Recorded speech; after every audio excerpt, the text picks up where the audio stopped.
नमस्कार।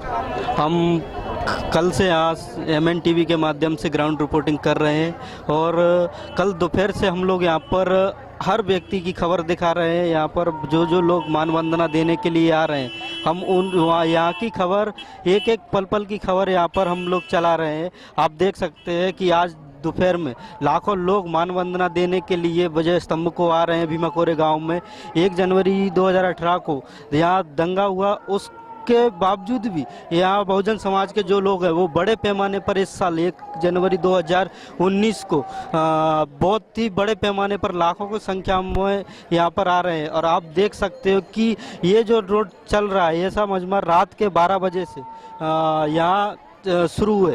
रात को 12 बजे से यहाँ मानवंदना देने का कार्यक्रम शुरू हुआ विजय स्तंभ पर भीमा कोरे गांव में, और ऐसे ही इस कार्यक्रम अभी भी जारी है। ऐसे ही हमारे साथ में आज प्रोफेसर बिलास खराज सर है, जो इतिहास संशोधक है। हम उनसे कुछ खास जानकारी इतिहास के संबंध में लेना चाहेंगे, जो बहुत ही अहम जानकारी है। सबसे पहले MNTV पर आपका स्वागत है। बहुत बहुत शुक्रिया। मेरा पहला सवाल ये है कि यहाँ का भीमा कोरे गांव का इतिहास, आप इतिहासकार हो, तो खरा इतिहास, सच्चा इतिहास, क्या इतिहास? भीमा कोरे गांव में 1 जनवरी 1818 को एक जंग हुई थी और ये जंग पेशवा ब्राह्मणों के खिलाफ थी और उसके अपोज में 500 लोग थे। 500 लोगों में अधिक संख्या में महार लोग थे, मगर इसके अलावा उसमें आदिवासी थे, मराठा थे, OBC थे और मुस्लिम भी थे, यानी बहुजन बनाम पेशवा ब्राह्मण, ऐसा वो जंग था। और ये असली इतिहास ब्राह्मणों ने भी छुपा के रखा। जब 200 साल इसकी सेरेमनी की आए तो बाम से भारत मुक्ति मोर्चा ने वो सच इतिहास लोगों के सामने यहाँ बहुत बड़ी रैली, यहाँ बहुत बड़ी सभा आयोजित की और उसको लोगों के सामने में लाया। तो लड़ाई जो थी, कुछ लोग बोलते वो जातीय लड़ाई थी, बल्कि वो नस्लीय लड़ाई थी। 2 नस्लों के बीच में लड़ाई थी। ब्राह्मण विदेशी लोग हैं और यहाँ के नेटिव लोग, मूल निवासी लोग थे, इनके बीच में लड़ाई थी। इस लड़ाई में कौन कौन लोग शामिल थे और किन किन बीच में ये लड़ाई हुई थी? ये ब्राह्मण उस समय का शासक जाति थी, पेशवा राज जिसको कहा जाता है, और इसमें बहुजन लोग थे जो अपोज में 500 लोग थे। और यही भीमा कोरेगांव के तट पर ये जंग हुई, लंबी जंग चली और इतिहास की सबसे बड़ी लड़ाई या इतिहास की सबसे बड़ी जंग इसको माना जाता है कि कम संख्या में होने के बावजूद भी पेशवा ब्राह्मणों को उन्होंने शिकस्त दिया, उन्होंने हराया, परास्त किया। और उनकी याद में यहाँ पर विजय स्तंभ बनाया गया है और विजय स्तंभ खुद एक इतिहास है और उस पर वो पूरा हिस्ट्री लिखा गया है। इस 500 जो लोग थे, उनमें कौन कौन जाति और किस किस जाति के लोग थे? इसमें अधिक संख्या में महार लोग थे। शिलालेख पर उनके नाम के आगे नाक लिखा गया है, मगर इसके अलावा अलग दूसरे कम्युनिटी के लोग भी थे, जैसे आदिवासी है, जैसे मुस्लिम है, जैसे मराठा है, जैसे OBC है। तो प्रातिनिधिक दल है 500 लोगों का, इसीलिए बहुजनों का इकट्ठा होना और उनकी ऐतिहासिक जीत हासिल होना, यही प्रेरणा को आधार बनाकर आज सारे बहुजन लोग यहाँ इकट्ठा हो रहे। यहाँ पिछले साल देखा जाए तो पिछले साल 1 जनवरी 2018 को बड़े पैमाने पर दंगा हुआ था और दंगे में ऐसा बताया गया था कि ये महार और मराठाओं का दंगा है। अगर आप ऐसा कहते हैं कि इसमें ये जो इतिहास है वो 500 लोगों का इतिहास है, 500 लोगों ने पेशवाई को ख़त्म किया और उस 500 लोगों में सारे जाति के लोग थे, उसमें मराठा भी थे, तो फिर ये 2018 में जो 2018 में ये जो दंगा हुआ यहाँ, तो फिर वो महार और मराठाओं के बीच में कैसे हुआ?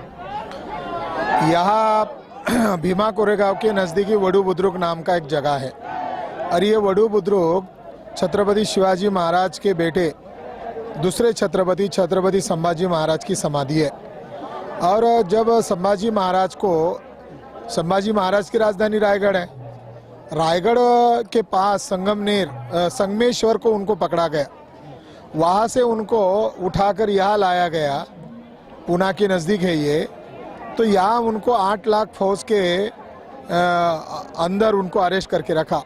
40 दिन तक औरंगजेब ने उसको नहीं मारा, 40 दिन तक कैद रखा।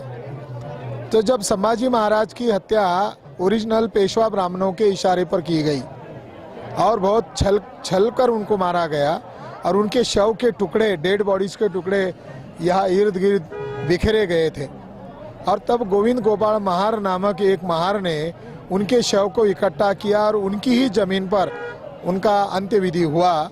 ये हिस्ट्री ब्राह्मण लोग जानते हैं, भली भांति जानते हैं। उनको लगा ये 200 साल के इतिहास जब ये सामने आएगा भीमा कोरेगांव का, तो छत्रपति शिवाजी महाराज की राजवट किन्होंने ख़त्म की, ये भी चर्चा में आ सकता है। और छत्रपति शिवाजी महाराज की राजवट को संभाजी महाराज को पकड़वा देने का काम पेशवा ब्राह्मणों ने किया। उनकी हत्या करने का इल्ज़ाम भी पेशवा ब्राह्मणों के सर पर जाता है। और औरंगजेब और पेशवा ब्राह्मणों ने गुप्त समझौता किया था, जिसके तहत उनकी यहाँ हत्या की गई थी। और इतिहास को अगर सही ढंग से इंटरप्रेट किया जाए तो उन 500 लोगों को प्रेरणा बनने का श्रेय संभाजी महाराज और छत्रपति शिवाजी महाराज बन गए थे। और उनकी हत्या का बदला ही ये 1818 का जंग है। ये भिड़े एक बोटे भली भांति जानते हैं। भिड़े एक बोटे ने प्लान वे में ये फसाद करवाया और इसके पीछे मास्टरमाइंड देवेंद्र फडणवीस है। और देवेंद्र फडणवीस के अधीन पुलिस विभाग है। पुलिस विभाग देख रहा था, हमले हो रहे थे, और बाद में इसको गलत ढंग से इंटरप्रेट करके ये बताया गया कि ये फसाद इन्हीं लोगों ने किया, बल्कि इसके असली मास्टरमाइंड भिड़े एक बोटे। ये तो अभी जो इंक्वायरी कमेटी चालू है उसमें इंक्वायरी में भी आप हो, ऐसा पता चला है। आपने किताब भी लिखा है 1 जनवरी 1818 स्वतंत्रता का संग्राम। वो इंक्वायरी कमीशन ने वो किताब भी आपका मांगा है, और उसके तहत उन्होंने क्या निष्कर्ष निकाला? अभी मैंने लगभग 300 पन्ने का विथ एविडेंसेस और 2 किताबें, 1 जनवरी 1818 स्वाधीनता संग्राम, वडू बुद्रुक, भीमा कोरेगांव, काही प्रश्न और समाधान, ये 2 किताबें और 300 पन्ने का विथ एविडेंस मैंने भीमा कोरेगांव जांच आयोग को सबमिट किया है। अब मुझे वो साक्ष्य के लिए बुलाएंगे, तब काफ़ी सारी बातें हम उनमें नंगा करने वाले हैं, क्योंकि दरअसल इंक्वायरी के नाम पर वो इतिहास ही मिटाना चाहते हैं। उनके भिड़े एक बोटे को बचाव पक्ष में कुछ दलाल किस्म के लोग आए। यहाँ तक उन्होंने सवाल किया कि भीमा कोरेगांव का युद्ध ही नहीं हुआ और महार बनाम पेशवाओं का वो झगड़ा ही नहीं हुआ। ऐसे झूठे रिकॉर्ड साक्ष्य के सामने रखे गए, तो मुझे लगा ये बहुत बड़ी नाइंसाफ़ी हो रही है। तो हमारे पास उसके हिस्टोरिकल सारे दस्तावेज थे और वहाँ हमने पेश किए हैं। भीमा कोरेगांव का इतिहास भी सामने आएगा, संभाजी महाराज के हत्यारे कौन है ये भी सामने आएंगे, और भिड़े एक बोटे देवेंद्र फडणवीस यही असली मास्टरमाइंड है ये भी सामने आएगा। और देवेंद्र फडणवीस इन बातों से डर रहा है, इसलिए उनका बीच में प्लान हुआ था कि वो आयोग को ही वाइंड अप किया जाए, मगर हम इसको ऐसा नहीं होने देंगे। भिड़े एक बोटे और देवेंद्र फडणवीस को नंगा करना हमारा महत्वपूर्ण मकसद है। अभी आपने बोला कि जो इंक्वायरी कमेटी के सामने उन्होंने जो सबूत रखे वो सारे के सारे सबूत झूठे रखे, गलत रखे, झूठे तरीके से रखे, तो क्या इसको ऐसा कहा जा सकता है कि बहुजन समाज के सामने जो इतिहास आज की डेट में लाया जा रहा है वो गलत इतिहास बहुजन समाज को बताया जा रहा है? क्या इसको ऐसा कहा जा सकता है कि? अभी देखो, उदाहरण के लिए आज 201वां साल पर ये लाखों की तादाद में लोग इकट्ठा हो गए। भिड़े एक बोटे को तो अरेस्ट नहीं किया। भिड़े एक बोटे को तो अरेस्ट करना चाहिए था, 201वां साल है। तो एक लाइन में अगर बोला जाए, चोर ही इंक्वायरी कर रहे हैं, यानी जो आतंकवादी है, जो फसाद करता है, वही इंक्वायरी कर रहे हैं। तो न्याय तो मिलना संभव नहीं है।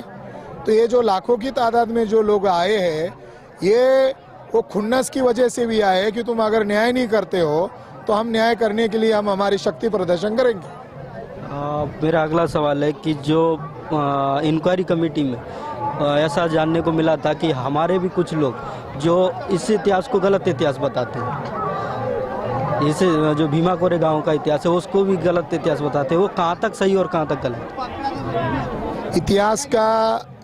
इतिहास को सच और झूठ परखने के मापदंड होते हैं। अब कुछ लोग हैं जो दलाली करना चाहते हो झूठ बात सामने लाएंगे, मगर वो टिक नहीं पा रहे। जैसे हमारे वकील लोगों ने उन्हें पूछा तो उन्होंने तीन बार पेशाब आया और भाग गए। तो वो जो बता रहे हैं वो सच नहीं, इसलिए तो भाग रहे हैं। तो सच को ज़्यादा देर तक छुपाया नहीं जा सकता, और झूठ के पैर नहीं होते, वो टिकने वाले है नहीं। मेरा आखिरी सवाल, आप भीमा कोरेगांव स्तंभ पर मानवंदना देने के लिए आए हैं, तो यहाँ से संपूर्ण देश के लोगों को क्या मैसेज देना चाहेंगे? हम संपूर्ण देश भर के लोगों को ये मैसेज देना चाहते हैं, केवल इकट्ठा होने से दुश्मनों को डर नहीं लगेगा, संगठित रूप से इकट्ठा होना होगा। 3% विदेशी ब्राह्मण इस देश पर राज कर रहे हैं। कार्यपालिका, न्यायपालिका, विधायिका और मीडिया पर 3% लोगों का कब्जा, और वो भी नाजायज कब्जा है। मैं इस मौके पर यही मैसेज देना चाहता हूँ कि ब्राह्मण लोग गांव का सरपंच का चुनाव नहीं जीत सकते, वो MP MLA कहाँ से बन रहे हैं? EVM हमारी सबसे बड़ी समस्या है, और वर्तमान में पेशवाई पुनर्जीवित हो चुकी है। उसकी वजह है इलेक्ट्रॉनिक वोटिंग मशीन। जब तक EVM मशीन नहीं हटेगा, ये वर्तमान की ये फड़वनीशाही, भागवत शाही खत्म नहीं होगी। इसको खत्म करने के लिए लोगों को इकट्ठा होना पड़ेगा, और 2019 में EVM के जरिए से अगर वो चुनाव कर रहे होंगे तो EVM फोड़ने तक का कार्यक्रम करने के लिए लोगों को मैं अपील करूंगा। यही इस मौके पर मेरा संदेश है। धन्यवाद बिलास खराज सर। ये थे प्रोफेसर बिलास खराज सर, जो अंबेडकर रिसर्च सेंटर से, जिन्होंने कई सब्जेक्ट पर, कई विषयों पर बहुजन साहित्य लिखा हुआ है, और आज ये मानवंदना देने के लिए भीमा कोरेगांव विजय स्तंभ पर आए हुए। बने रहिए MN TV के साथ। धन्यवाद। मैं अनिल जैन, कैमरामैन संकेत के बाद। धन्यवाद।